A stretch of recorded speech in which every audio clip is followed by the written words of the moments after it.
ുണ്ട് ചേട്ടാ എവിടെന്നാ വരുന്നേ? ഞാൻ പടുവഞ്ചാൽ വയനാട്. വയനാട്ടിന്ന് വരാണോ? വയനാട് പടുവഞ്ചാൽ. വയനാട്ടിന്ന് ചുരം ഇറങ്ങി ഇത്ര ദൂരെ ഈ മുച്ചക്ര വാഹനത്തിൽ വന്നതാണോ? അങ്ങനെ വരാൻ കാര്യം എന്താ? വരാൻ കാരണം ഒരു ആവേശം. നമ്മുടെ പിണറായി നീ വീട്ടിൽ വരണം, സുരാജ് ജയിക്കണം, സുരാജ് വിജയിച്ച് വരണം. ഇവിടെ ജയിക്കുമെന്ന് ഉറച്ച പ്രതീക്ഷയുണ്ട്. 100% വിജയിക്കും. പാർട്ടി പ്രവർത്തകരാണല്ലേ? പ്രവർത്തനമല്ലെങ്കിലും ആവേശം ഭയങ്കരമാണ്.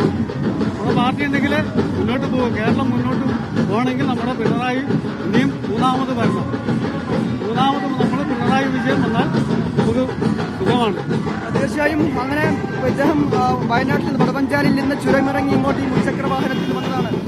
ഇങ്ങനെ പാർട്ടിക്ക് വേണ്ടി ഇതിന്റെ അവസാന നിമിഷം തങ്ങളാൽ കഴിയുന്ന പോലെ ഇതിൽ പങ്കാളികളാവുക എന്ന ലക്ഷ്യത്തോടു കൂടി വന്ന പ്രവർത്തകരെയും ഇവിടെ നമുക്ക് കാണാൻ സാധിക്കുന്നുണ്ട്. പല രാഷ്ട്രീയ വിഷയങ്ങൾ ഇവിടെ. ഷംസീർ തുടരുക. UDF ക്യാമ്പിലേക്ക് കൂടി പോകണം. വലിയ ആൾക്കൂട്ടം അവിടെയുമുണ്ട്.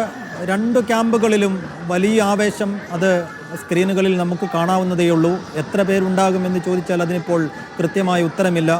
UDFന്റെ കലാശക്കൊട്ട് നടക്കുന്ന ഭാഗത്തുനിന്ന് ഇപ്പോൾ സാജിദ് അജ്മൽ ചേരുന്നുണ്ട്. സാജിദ് ഇപ്പോൾ എവിടെയാണുള്ളത്? സ്ഥാനാർത്ഥി അങ്ങോട്ടേക്ക് എത്തിയിട്ടുണ്ടോ? സാജിദ് ഉള്ള ഭാഗത്തേക്ക് എത്തിയിട്ടുണ്ടോ? എത്രമേൽ വലിയ ആവേശം ആ ഭാഗത്തുണ്ട്?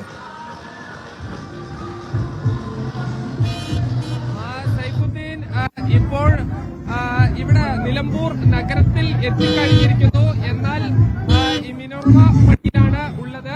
പക്ഷേ ഇവർക്ക് നിശ്ചയിച്ച സ്ഥലത്തേക്ക് ഇനിയും അല്പ ദൂരം കൂടി പോകാനുണ്ട്. അതിനിടയ്ക്കാണ് ഈ LDFന്റെയും BJPയുടെയും ഈ സംഘം ഉള്ളത്. അവരെ മറികടന്ന് വേണം അപ്പുറമെത്താൻ. വലിയൊരു ആൾക്കൂട്ടം തന്നെയുണ്ട്. പ്രത്യേകിച്ച് UDYFന്റെ നേതൃത്വത്തിലാണ് ഈ ജാഥ നടക്കുന്നത്. അതിൽ 100 കണക്കിന് വാഹനങ്ങളിലായി നിരവധി യുവാക്കൾ ഉണ്ട് എന്നുള്ളതാണ്. അതോടൊപ്പം തന്നെ നമുക്ക് ഈ ദൃശ്യങ്ങളിൽ കാണാം നിലമ്പൂർ